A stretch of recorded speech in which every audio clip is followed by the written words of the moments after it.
오늘 본문 말씀 사실 에스겔서가 좀 어렵습니다. 네, 에스겔서에 관한 내용을 2주에 걸쳐서 함께 볼 텐데요. 에스겔서에서 저희들이 첫 번째 서론을 좀 보면요, 이렇게 시작이 되고 있습니다. 30째 해 넷째 달 초닷새라고 기록하고 있습니다. 30째 해 넷째 달 초닷새. 여러분은 어떤 숫자를, 날짜를 이렇게까지 기억하는 일들이 있습니까? 자기 생일은 기억하고 아주 결혼기념일 중요한 날은 기억하는데 정말 이런 날을 기억하실 수 있겠습니까? 우리 교회 탈북을 하신 성도님이 있는데 그분은 북한에서 넘어올 때 그 날을 날짜별로 시간별로 기억을 하고 있더라고요. 제가 놀랍니다. 어떻게 그 날짜를 어느 초소에서 어느 초소로 두만강을 지나서 어떻게 이것을 정확하게 기억하고 있는 거예요. 그만큼 그때의 상황이 긴박했던 것입니다. 각인이 된다고 하죠. 각인이 됐던 겁니다. 오늘 에스겔은 정확한 날짜를 자신이 30세 되던 해에 있었던 이 사건을 기억하고 있는 겁니다. 왜 에스겔은 정확한 날짜를 기억하고 있을까요? 에스겔 1장을 읽으면 그는 제사장 집안 사람입니다. 제사장은 30살이 되면 쉽게 이야기하면 안수를 받게 되는 겁니다. 30에 완전 공식적인 제사장이 되는 거예요. 그는 예루살렘에서 공식적인 제사장으로서 하나님께 제사하는 일을 해야 되는 거예요. 그런데 그가 예루살렘에서 제사장의 역할을 하는 것이 아니라 예루살렘이 아니라 요즘으로 이야기하면 바그다드에 와 있는 겁니다. 바그다드는 이라크의 수도입니다. 그쪽 지방에 바벨론에 와서 갑자기 살게 된 거예요. 그러다 보니까 이 에스겔은 이때 있었던 사건을 너무나 안타깝게 기억하고 있는 겁니다. 내 나이 30에 이제는 제사장으로 살아야 되는데 그 삶을 살아낼 수 없는 그 안타까운 그 슬픈 마음, 그 상한 마음이 오늘 본문에 사실은 함축적으로 들어가 있는 것입니다. 대학교 다닐 때에 그 김광석 씨의 노래 30쯤에란 노래를 이 사람들이 이렇게 구슬피 부르는 것을 들을 때 그 가사가 괜히 와닿더라고요. 여러분 그 노래 아십니까? 점점점 멀어져 간다. 머물러 있는 청춘인 줄 알았건만, 이렇게 시작되지 않습니까? 그러니까 30쯤 되면 청춘이 떠났다는 것을 느끼는 거거든요. 이 30이라고 하는 나이, 에스겔은 청춘이 떠난 것이 아니라 이제 제사장으로 살아야 되는데 그 삶을 살아낼 수가 없는 것입니다. 우리 유교에서도 30의 나이를 입지라고 그러죠. 뜻을 세우는 나이라고 하죠. 뜻을 세우는 나이. 정말 제사장으로 살아가야 될 그 나이에 그는 안타깝게도 바벨론 그발 강가에 있었던 것입니다. 이곳에 그가 머물러 있던 것은 그발 강가라고 하는데 이 지역을 우리가 메소포타미아라고 부릅니다. 메소라고 하는 말은 가운데란 뜻이고요. 포타미아는 강이란 뜻입니다. 그래서 메소포타미아는 두 강 사이라고 하는 뜻을 가지고 있습니다. 그 두 강 사이에 있는 지류인 그 그발 강가에서 그가 살게 된 겁니다. 그 지역이 어디냐면 텔아비브라고 말합니다. 조금 외국 여행에 관심 있는 분들은 이스라엘 여행을 하게 되면 도착하는 공항이 텔아비브 공항입니다. 이 텔아비브라고 하는 말은 이스라엘에서 온 말이 아니라 바벨론에서 쓰던 텔아비브, 바로 에스겔이 머물러 있었던 그 텔아비브가 지금 그 도시가 된 거죠. 텔아비브, 가장 지금 이스라엘에서 현대적인 도시입니다. 바로 그 텔아비브에, 바로 바그다드 근처에 있는 그 텔아비브에 에스겔이 살게 되었습니다. 왜 그는 이곳까지 오게 된 것일까요?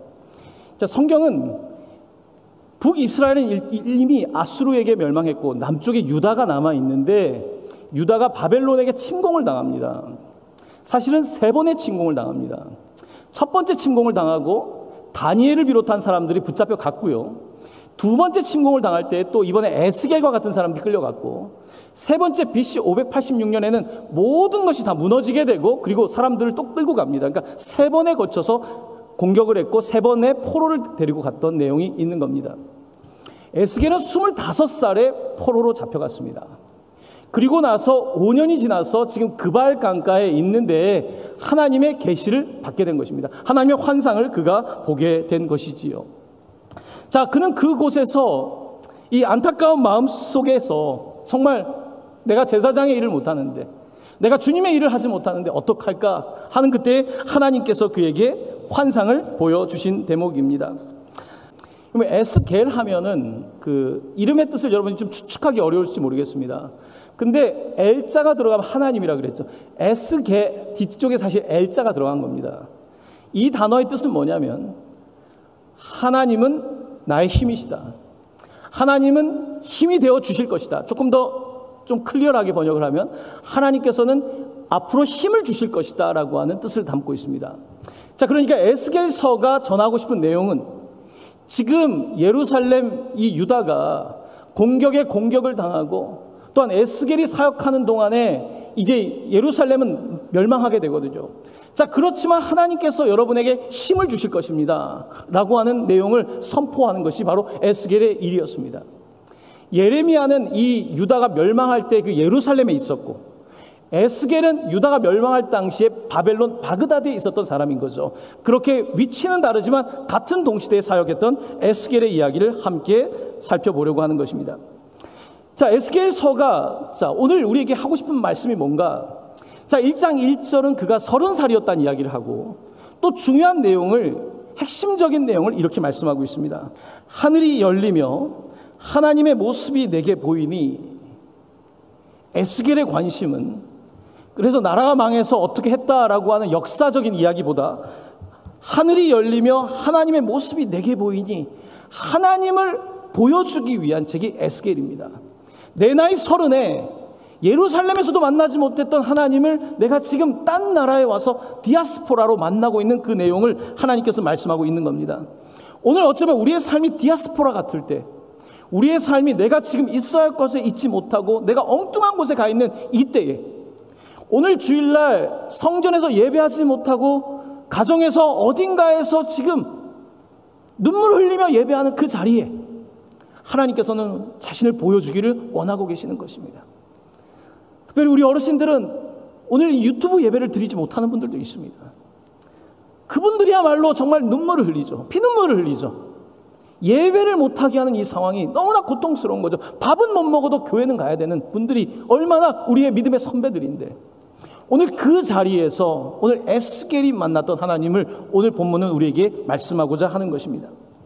자, 에스겔이 환상을 보게 되는데 그 환상의 내용은 사실 조금 우리에게는 좀 생소하고 어렵습니다. 자, 그림 한 장을 여러분께 보여드리겠습니다. 16세기의 화가가 그린 그림입니다.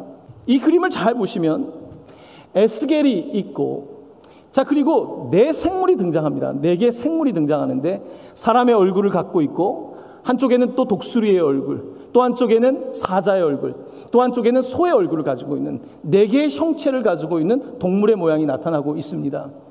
그리고 또한 바퀴가 등장하고 있어요. 여기 보시면 바퀴가 있죠. 함축적으로 그린 건데 그 바퀴들이 있습니다. 이것은 뭘 뜻하냐면 수레를 보여줍니다. 수레, 그룹을 말하는 거예요. 그룹은 뭡니까? 하나님을 보위하는 천사들인 거죠. 자, 하나님을 보위하는 하나님의 신성을 가지고 있는 네 개의 대표적인 생물이 있고, 바퀴가 있고, 그 위에는 궁창이 있습니다. 거기에 하나님의 보좌가 있습니다. 그리고 이 바퀴가 움직일 때마다 소리가 나는데 많은 물소리가 나요. 요한계시록에 등장하고 많은 물소리 같은 소리가 등장하고 있습니다. 그리고 그 위에 사람의 형상 같지만 빛나고 도무지 형용할 수 없는 분의 모습을 보게 되는 거죠. 바로 여호와 하나님인 겁니다. 에스겔 1장에서 이 하나님을 보고 있습니다. 환상적으로 하나님을 만나고 있는데, 이거는 정말 평생에 잊기 어려운 사건이 그에게 벌어지고 있는 것입니다. 자, 오늘 이 환상은 우리에게 무슨 이야기를 할까요? 결국은 여러분, 예루살렘 사람들 이렇게 생각했습니다. 하나님은 고정된 분으로 생각했던 거예요. 솔로몬이 지은 이 성전에 주님은 계시다고 생각한 거예요. 이 성전은 무너지지 않을 거다, 영원할 거라고 생각했습니다. 하지만 성경은 뭐라고 말합니까? 하나님은 움직이시는 분이라는 거예요. 성전은 그렇게 너희들이 그냥 세워놓고 꼭두각시 하나님을 만들어 놓고 예배하는 그런 대상이 아니라 하나님의 임재가 만연한데 하나님은 떠나실 거라는 것을 암시하고 있습니다. 바퀴가 움직이고 수레바퀴가 움직이는 것처럼, 많은 물소리가 움직이는 것처럼, 그렇게 하나님께서는 이제 예루살렘을 떠나실 채비를 하고 있는 겁니다.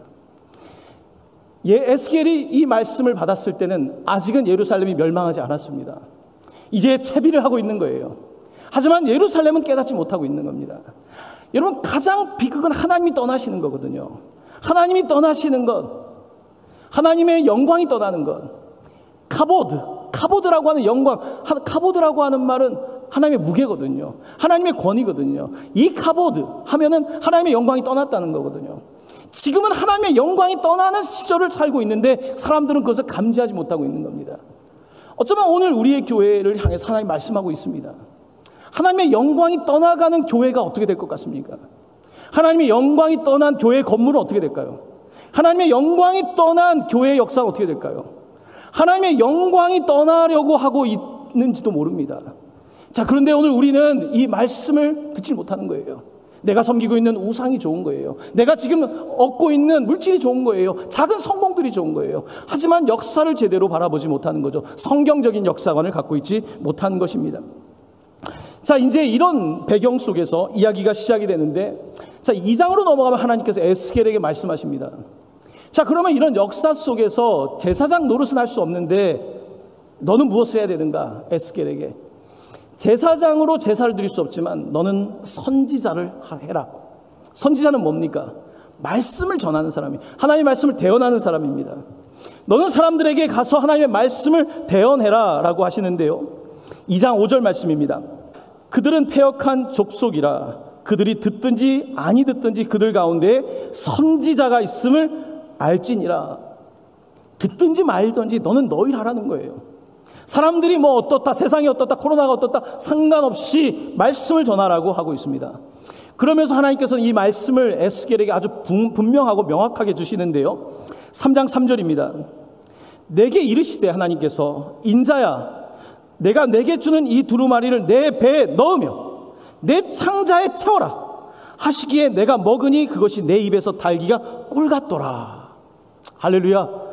오늘 에스겔은 이 하나님께서 두루마리를 주셨는데 먹을 뿐만 아니라 창자에 막 꽉꽉 채우고 있습니다. 하나님의 말씀이 막 채워지는 거예요. 여러분, 배고플 때 막 먹을 때 위장을 채우고 막 창자를 채울 때 그 포만감 얼마나 좋습니까? 지금 에스겔은 30의 나이에 제사장도 못하고 나라는 망할 것 같고, 이때에 하나님께서는 내가 너를 선지자로 세웠다. 그리고 이 두루마리의 말씀을 받아 먹어라. 꽉꽉 채워라. 영적으로 허기진 그에게 하나님의 말씀을 하나님께서는 완전히 넣어주신 것입니다. 사랑하는 성도 여러분, 오늘 예배를 드리면서 허기진 분들이 있을 거예요. 아, 요즘 왜 이렇게 허기지지? 뭘 먹어도 배가 부르지가 않아요. 뭘 해도 기쁘지가 않아요. 그런 때에 하나님께서는 오늘 우리에게 뭐가 비어있는지를 말씀하고 있는 거거든요. 그 배에 하나님의 말씀을 채우라고 하고 있는 것입니다. 오늘 하나님께서 여러분의 배에, 창자에 주의 말씀을 채워주시길 간절히 축원합니다. 자, 이제 그 하나님의 말씀이 계속해서 이제 에스겔에게 임하는데요, 처음에는 먹고 이제 꿀같이 달고 참 좋은데 이제 배부르게 먹었으니까 일을 해야 되지 않습니까? 하나님이 에스겔에게 사역을 시키시는데요, 예레미야의 사역이 너무 눈물 나는 사역이지 않았습니까? 에스겔도 힘든 사역을 하게 됩니다. 토판 위에 예루살렘의 모형을 만들라고 하셨습니다. 토판 위에, 그러니까 그 바벨론 그 건물들 지을 때 만드는 그 벽돌에다가 예루살렘 성을 그리라고 하신 거예요. 자, 그려놓고서 그 주변을 둘러쌌습니다. 자, 무슨 장면일까요? 예루살렘이 지금 포위되어 있는 장면을 보여주고 있습니다. 모형을 만든 거예요. 예루살렘의 모형을 만들어서 거기에 이제 막 잡아당겨가지고 그 돌을 쏴가지고 성 위를 공격하는 막 공성태 같은 것들을 주변에 놓고 이렇게 한 거예요. 거기다가 에스겔에게는 철판을 들고 있으라는 거예요.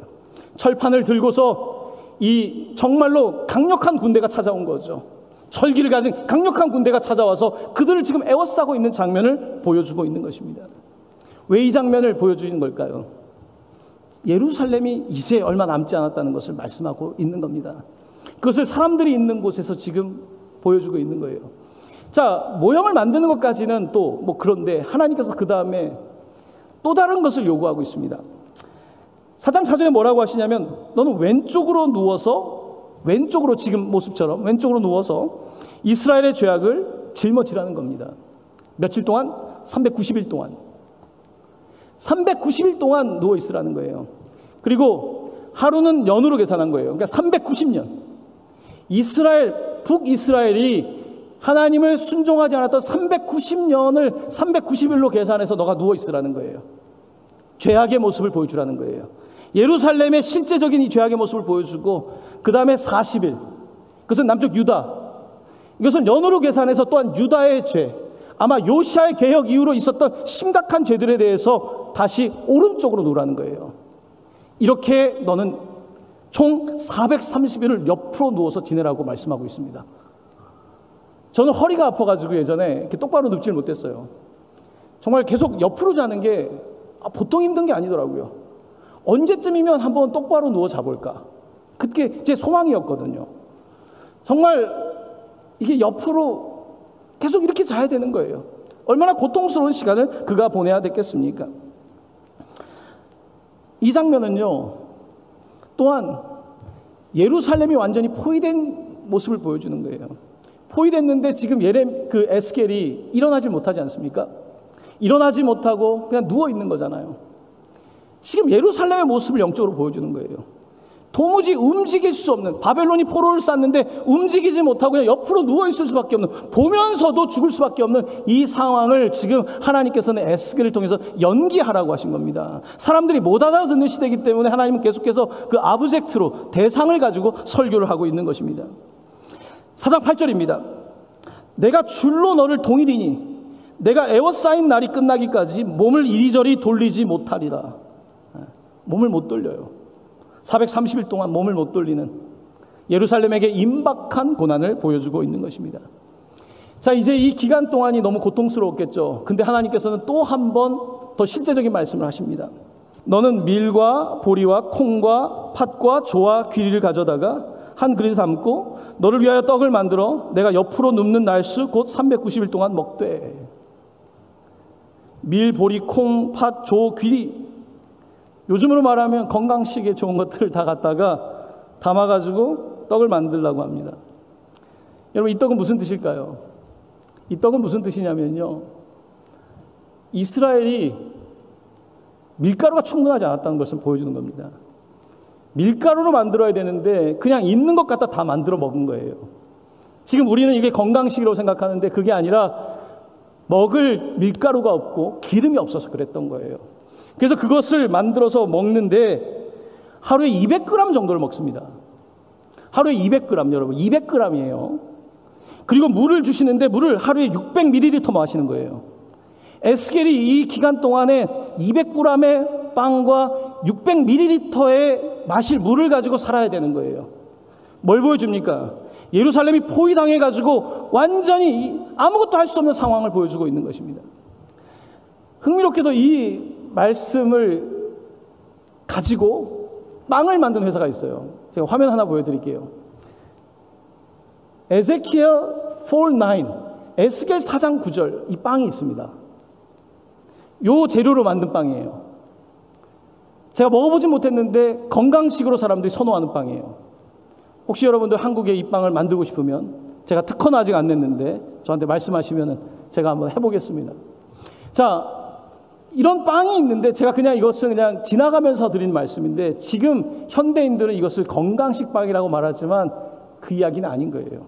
그것보다는 이 말씀은 먹을 것이 없는, 정말 뭐든지, 우리 북한의 고난의 행군 시절에 나무 껍데기 긁어다 먹고 그냥 아무거나 그냥 끓여가지고 배를 채웠던 그 이야기 듣지 않습니까? 바로 그런 형태가 지금 예루살렘에 있었다고 성경은 말씀하고 있을 것이라고 말씀하고 있는 것입니다. 자, 여기에서 끝나질 않습니다. 하나님은 근데 이 빵을 만들어 먹는데 어떻게 만들어 먹냐면, 이번에는 또 사람의 똥으로 인분에다가, 이것을 마른 인분에다가 그 땔감을 써서 구우라는 거예요. 이 황당한 이야기죠. 그때 에스겔은 이렇게 말하면, 하나님, 저는 그런 정말 제사장 집안의 사람으로서 피가 있는 음식을 먹지도 않았고 정말 율법을 어긴 적이 없는데 어떻게 저한테 이런 일을 시키십니까? 그랬더니 하나님께서 뭐라고 하시냐면, 쇠똥으로 해라. 그러면 소의 똥으로 해라 해가지고 그가 소똥으로 구워가지고 빵을 먹습니다. 무슨 이야기입니까? 그 당시에 급박했던 현실뿐만 아니라 너희들은 오물 수준이라는 것을 말씀하고 있는 거예요. 너희들은 지금 딱 오물이라는 거예요. 겉으로는 뭐 제사장 역할을 하고 겉으로는 예루살렘 성 이야기하지만 너희 유다는 오히려 옆에 있는 나라보다 더 썩었다. 너희들은 더 가증하다라고 말씀하고 있는 거예요. 내가 더 이상 너희들 참을 수 없다. 이것이 하나님께서 에스겔에게 주신 분명한 말씀이었던 것입니다. 그렇습니다. 오늘 하나님께서는 에스겔에게 참 어려운 일을 계속 시키세요. 삭발식을 시킵니다. 여러분, 유대인들은 쉽게 머리를 자르지 않습니다. 머리를 이렇게 기르지 않습니까? 여기를 꼬아가지고. 유대인들은요, 이 대머리를 좋아하지 않습니다.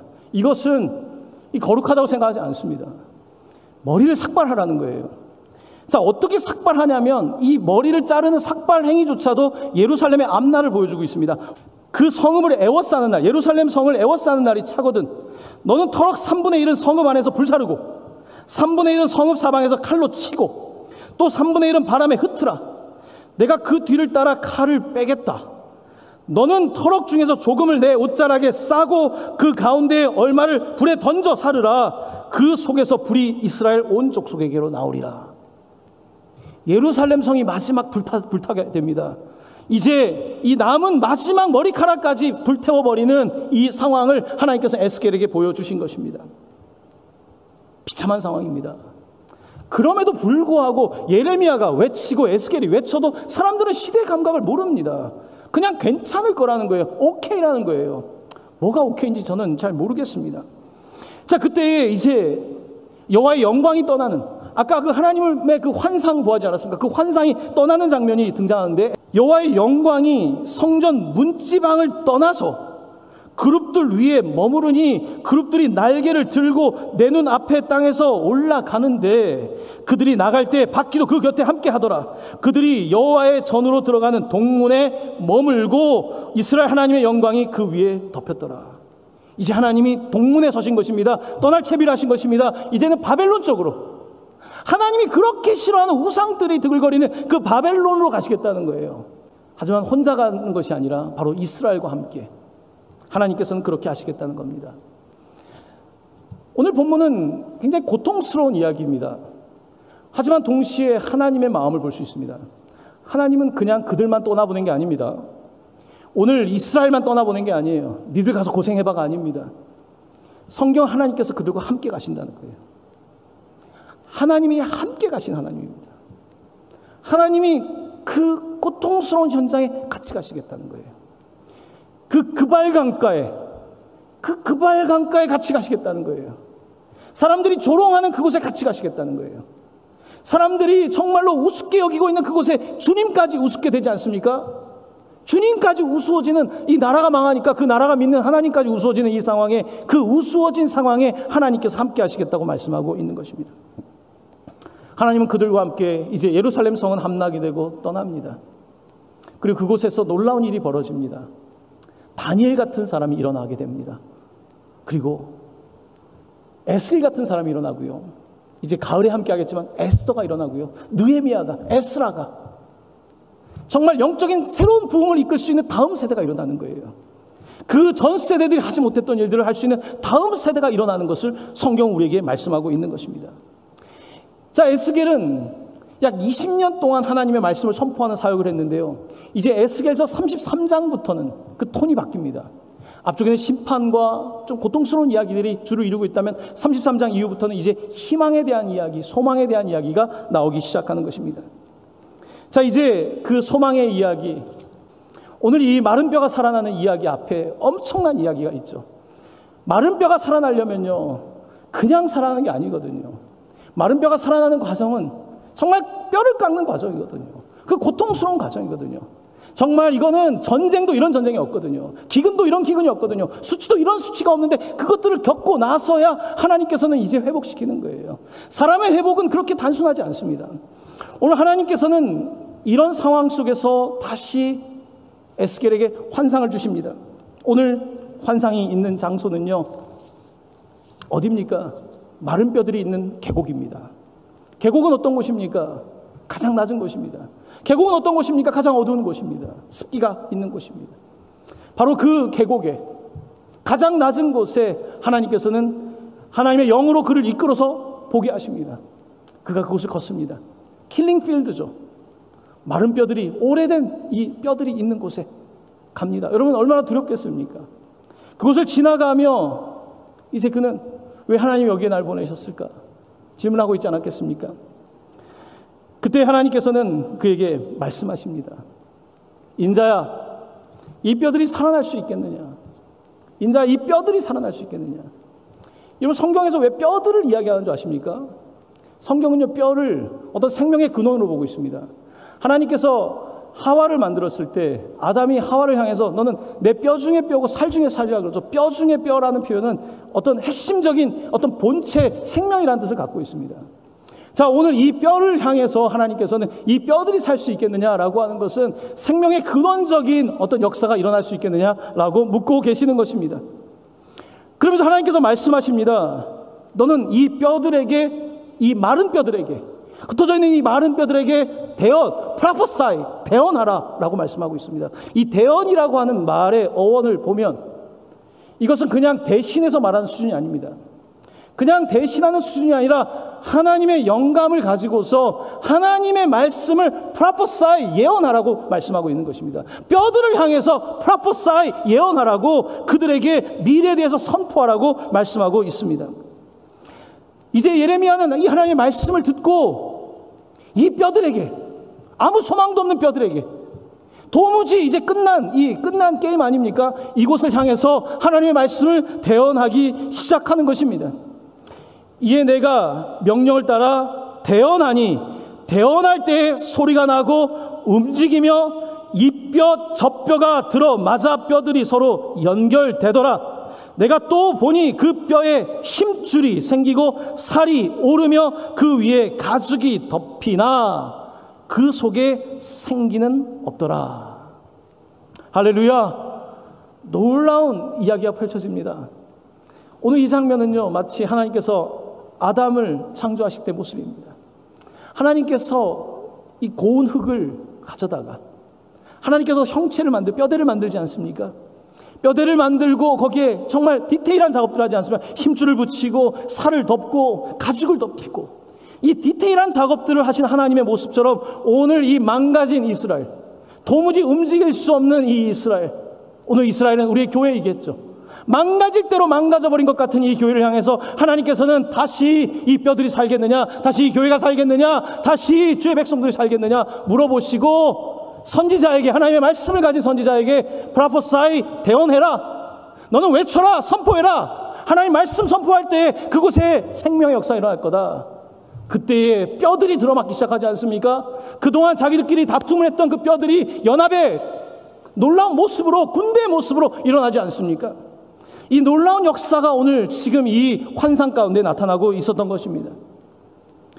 자, 이렇게 뼈들을 향해서 대언하자 이제 형체가 된 겁니다. 형체는 됐어요. 하나님도 아담을 만드실 때 형체까지 만들었습니다. 하지만 그 코에 생기를 불어넣지 않으면 그 뼈 형체는 움직이는 생명이 될 수는 없습니다. 하나님께서는 그때에 처음에는 뼈들을 향해 선포하라고 하셨고, 두 번째는 생기를 향해서, 생기라고 하는 단어는 루아크, 바람이란 뜻입니다. 성령이란 뜻을 갖고 있습니다. 너는 루아크를 향해서, 너는 바람을 향해서 주변에 있는 이 성령의 역사, 보이지 않는 이 바벨론 땅에 정말 척박한 현실 가운데에 지금도 역사하시는 하나님 움직이고 있지 않습니까? 움직이고 계시는 그 성령을 향해서 대언해라 라고 하나님께서는 말씀하고 있습니다. 그때 놀라운 일이 벌어지게 됩니다.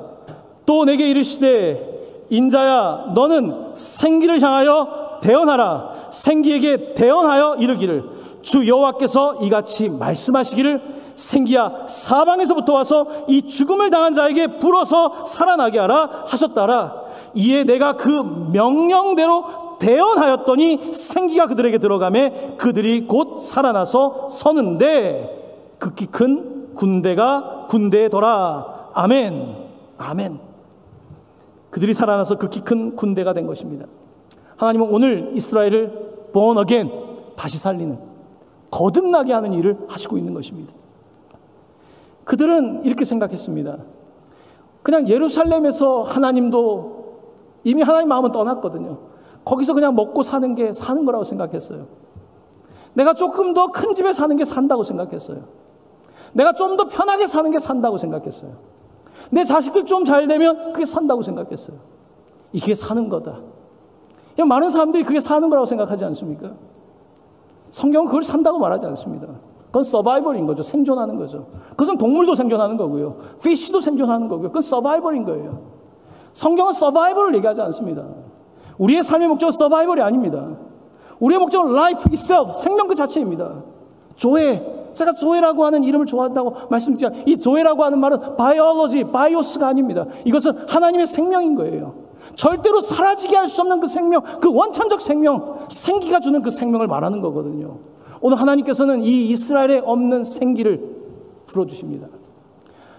근데 안타깝게도 예루살렘에는 그 생기가 없어요. 왜냐하면 예루살렘에 그 생기를 불어오게 할 자가 없어요. 예루살렘에는 생기가 없어요. 생기가 불어와도 일어날 생각이 없어요. 하나님의 영에 대해서 무감각하고 그냥 이대로 좀비처럼 그냥 이렇게 살겠다는 거죠. 그와 같은 현실 속에서 하나님께서는 오늘 장소를 바꿔보는 거예요. 여러분도 삶이 좀 무기력할 때 어디 장소를 한번 바꾸지 않습니까? 왜냐하면 내가 살고 싶어서 그런 거예요. 딴 데 한번 가보는 거예요. 그래서 내가 좀 이렇게 쇄신을 하고 싶은 거예요.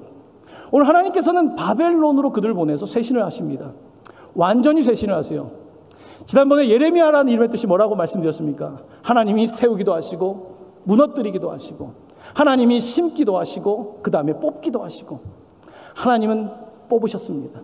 하나님은 무너뜨리셨습니다. 하나님은 흩어지게 하셨습니다. 디아스포라로. 하지만 하나님은 그 자리에서 다시 심고 다시 세우고 다시 모으는 일을 하시는 거예요. 이 놀라운 이야기가 역설적으로 그 바그다드 지방에서 이라크 지방에서 일어났던 것입니다. 그러니까 주데이즘, 이 유대교의 가장 영적 부흥은 어디에 있었냐면 그 바빌론에서 있었던 겁니다. 예루살렘이 아니라 가장 영적인 역사가 오히려 디아스포라에 있었던 거예요. 여러분, 그곳에 살던 사람들은요, 어떻게 보면 무심하고 무감각합니다. 오늘 우리 시대의 영적인 부흥을 이끌 사람은 어쩌면 지금 우리가 보는 곳에 있는 사람이 아닐지 모릅니다. 어디 저쪽에, 어쩌면 저 북녘 땅에, 어쩌면 거기서 넘어와서 어딘가 지금 하나님이 훈련시키고 있는 그 사람, 디아스포라로 지금 살고 있는 그 사람, 어딘가에서 무너질 대로 무너져 있지만 하나님만 바라보고 환상을 바라보고 있는 그 사람을 하나님은 지금 보고 계신 거예요. 이거 어디에 있는지가 중요합니다. 오늘 우리는 이 말씀을 통하여서 놀라운 하나님의 생명의 역사를 바라보고 있습니다. 사랑하는 성도 여러분, 오늘 이야기는 다시 복음으로 이어집니다. 이 복음은 에스겔서의 마른 뼈를 다시 살렸던 그 부활과는 비교가 되지 않는 부활입니다. 이 부활은 그 당시에 이스라엘이라고 하는 나라의 회복뿐만 아니라 하나님의 열방의 회복을 말씀하고 있는데 그 열방의 회복에 그 놀라운 예언의 성취가 이루어지는데 그 성취는 바로 우리 주 예수 그리스도를 통해 일어나는데요. 우리 주 예수 그리스도의 그 부활의 사건에도 뼈의 이야기가 등장하고 있는 걸 알고 계십니까? 뼈. 이 뼈를 살리는 이야기는 우리 주 예수 그리스도의 이야기도 등장합니다. 요한복음서는 이렇게 기록하고 있습니다. 요한복음 19장 32에서 33절입니다.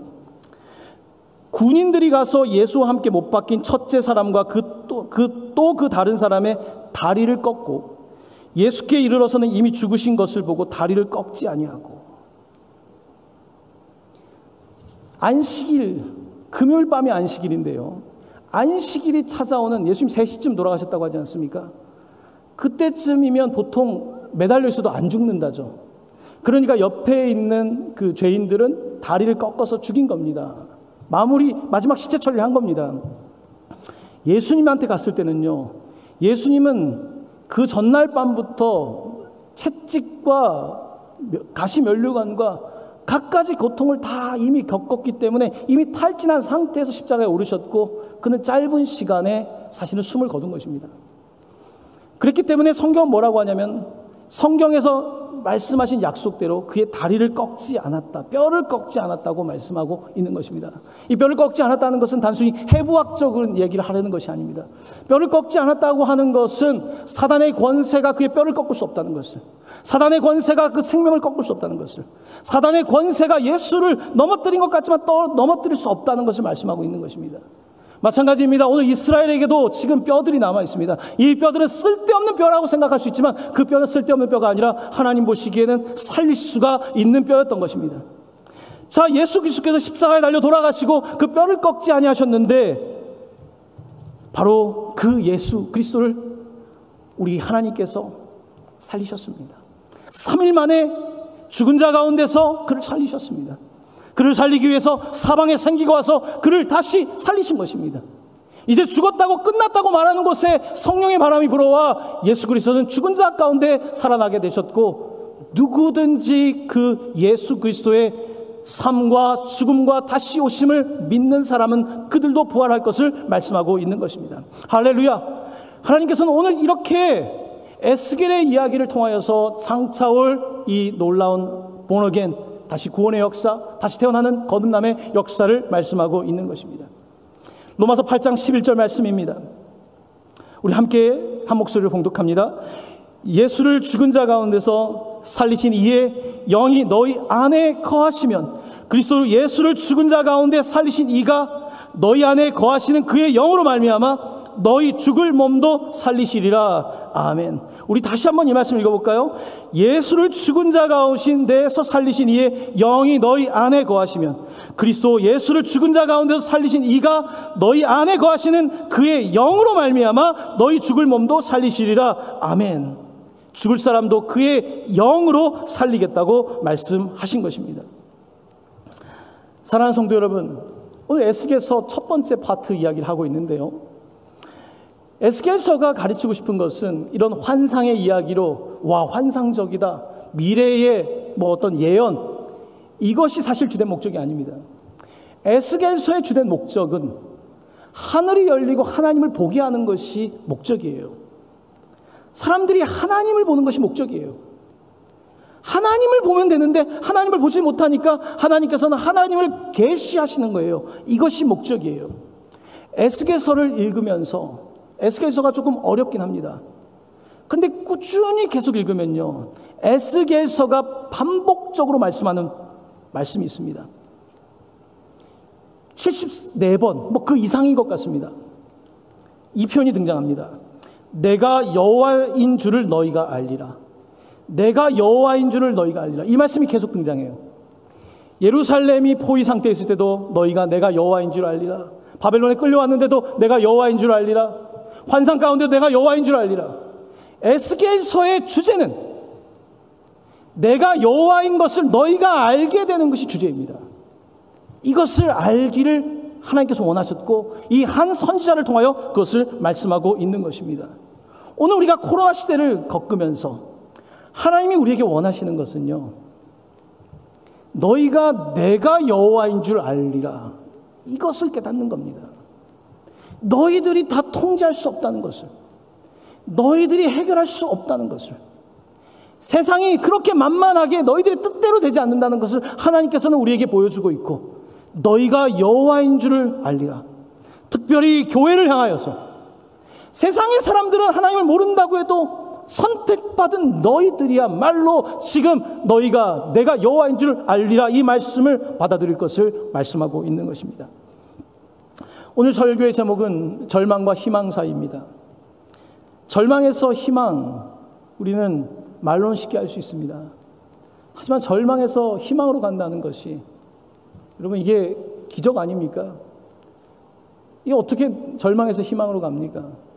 내일을 보고 싶지 않은 사람에게 어떻게 내일을 이야기합니까? 희망이 없다는 것은 내일이 싫은 거거든요. 내일을 향해서 등을 돌리고 있는 거거든요. 난 내일이 너무 고통스러운데요. 그래서 내일이 없기 때문에 자기가 살아가야 될 이유가 없는 거예요.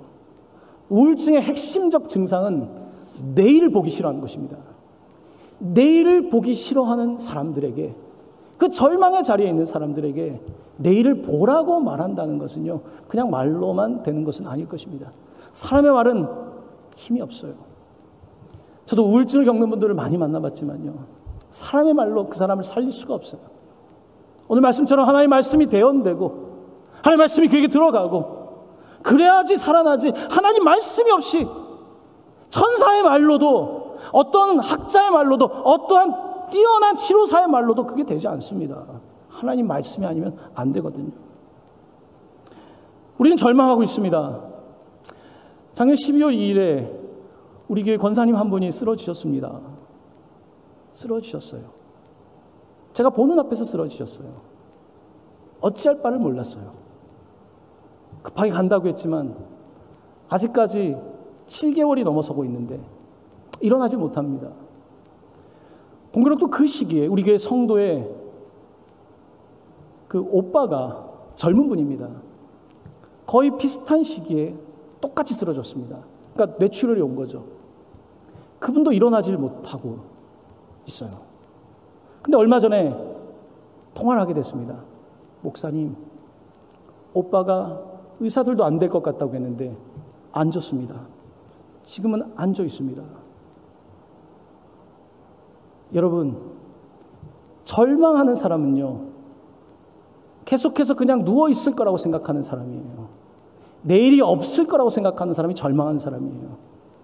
내일은 내 몫은 아니에요. 사실 하나님의 것이에요.